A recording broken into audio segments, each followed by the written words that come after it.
Assalamualaikum warahmatullahi wabarakatuh. Halo semuanya, saya salah satu mahasiswi Universitas Bengkulu, program studi pendidikan matematika, Fakultas Keguruan dan Ilmu Pendidikan dengan NPM A1C024001 dari kelas 1A.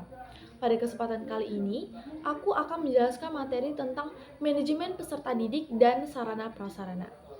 Yuk kita bahas sama-sama. Materi pertama yang akan kita bahas adalah tentang manajemen peserta didik. Teman-teman tahu nggak sih apa yang dimaksud dengan manajemen peserta didik? Manajemen peserta didik adalah kegiatan mengatur peserta didik agar dapat menunjang proses belajar mengajar. Tujuannya adalah untuk membantu peserta didik mengembangkan diri secara optimal, baik secara individual, sosial, maupun potensial. Tujuan dari manajemen peserta didik ini adalah satu, meningkatkan pengetahuan, keterampilan, dan psikomotor peserta didik. Yang kedua, mengembangkan bakat dan minat peserta didik. Yang ketiga, menyalurkan aspirasi dan harapan peserta didik. Yang keempat, memenuhi kebutuhan peserta didik. Mengapa perencanaan peserta didik diperlukan dalam manajemen sekolah? Karena dengan adanya perencanaan, segala sesuatu dapat dipikirkan dengan matang sehingga dapat mengestimasi hal-hal yang akan dihadapi. Jadi, kita bisa meminimalisir kegagalan-kegagalan yang akan datang. Lalu, apa yang akan terjadi apabila kegiatan manajemen pendidikan di sekolah itu tidak berjalan lancar? Apabila manajemen kesiswaan berjalan kurang baik atau tidak lancar, maka bisa menyebabkan disiplin belajar siswa itu tidak terkendali sehingga menurunkan hasil belajar siswa. Selanjutnya ada faktor-faktor yang mendukung manajemen peserta didik. 1. Semua tenaga pendidik dan kependidikan bekerja sama untuk mencapai tujuan. Yang kedua, adanya kerjasama antar guru dan orang tua peserta didik. Yang ketiga, semua kegiatan terprogram dengan jelas. Lalu, selain ada faktor pendukung, pasti juga terdapat faktor penghambat dalam manajemen peserta didik.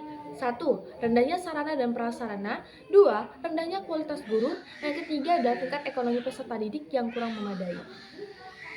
Tadi kan kita membahas di salah satu faktor penghambat itu adalah rendahnya sarana dan prasarana. Sekarang langsung saja kita memasuki materi yang kedua, yaitu manajemen sarana dan prasarana. Sebelum membahas lebih lanjut, teman-teman tahu nggak sih apa yang dimaksud dengan sarana dan apa itu prasarana? Perbedaannya itu apa? Sarana itu adalah fasilitas yang bisa bergerak atau bisa digunakan, contoh buku, pena, komputer, dan lain sebagainya. Sedangkan prasarana itu adalah fasilitas yang tidak bisa bergerak, contohnya adalah ruang belajar, musola, dan lain sebagainya. Jadi, sarana dan prasarana adalah fasilitas penunjang yang saling terkait dan tidak bisa dipisahkan dalam menjalankan suatu kegiatan dengan mudah dan efisien. Jadi, manajemen sarana dan prasarana adalah proses kerjasama pendayagunaan semua sarana dan prasarana pendidikan secara efektif dan efisien. Tadi kan kita sudah membahas tentang manajemen sarana dan prasarana. Lalu fungsi dari manajemen sarana dan prasarana sendiri itu apa sih? 1. Fungsi perencanaan kebutuhan sarana dan prasarana pendidikan. 2. Fungsi pengadaan sarana dan prasarana pendidikan. 3. Fungsi pemeliharaan sarana dan prasarana pendidikan. Jadi, dari sini sarana dan prasarana itu dapat kita simpulkan merupakan fasilitas yang mutlak yang harus dipenuhi dalam memberikan dukungan kemudahan untuk penyelenggaraan suatu kegiatan dalam pendidikan.